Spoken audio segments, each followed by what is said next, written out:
Bilancio consuntivo delle tante attività svolte dall'Ufficio della Regione nel corso del 2022 da parte del Genio Civile. 8 interventi per la pulizia e il ripristino della sezione idraulica dei corsi d'acqua, 11 lavori di manutenzione su altrettante strade provinciali e comunali, la riparazione della scogliera e del muro paraonde del molo di ponente del porticciolo di San Leone, i lavori necessari per la prossima riapertura del Teatro Samonà di Sciacca. Sono questi i più importanti lavori eseguiti dal Genio Civile di Agrigento durante il 2022, unitamente all'avvio della progettazione esecutiva della Mare Monti, un'arteria importante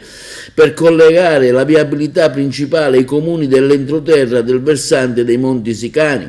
per la realizzazione della quale saranno investite risorse per un importo complessivo di circa 123 milioni di euro.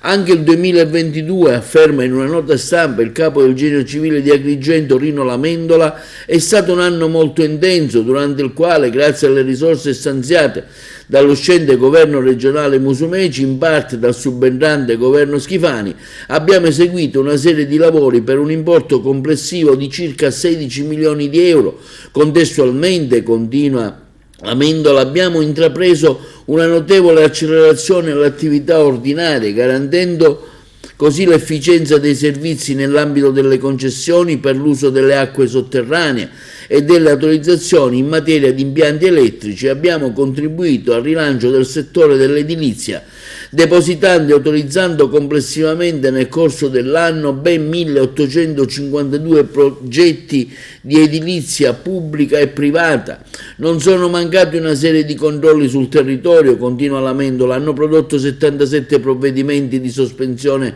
dei lavori e di segnalazione all'autorità giudiziaria di costruzione eseguite in violazione alle norme sismiche. Per quanto riguarda la manutenzione del reticolo idrografico provinciale, gli interventi sono stati eseguiti per ridurre i rischi di esondazioni e alluvioni. Hanno interessato il fiume Ipsas, il tratto Agrigento e Grotte, il fiume Mera,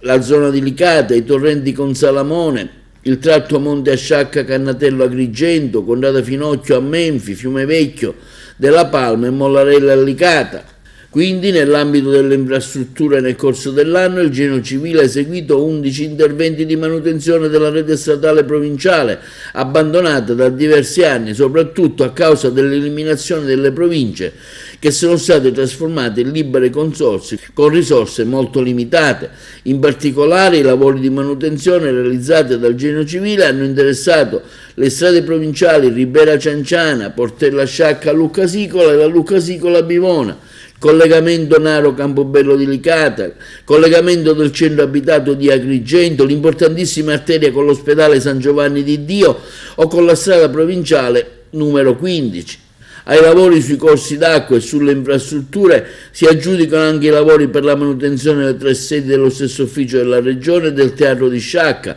Questi ultimi saranno completati entro il prossimo mese di aprile per consentire finalmente la riapertura delle attività convegnistiche, congressuali e concertistiche da svolgere nell'opera di architettura progettata dal celebre architetto Giuseppe Samonà.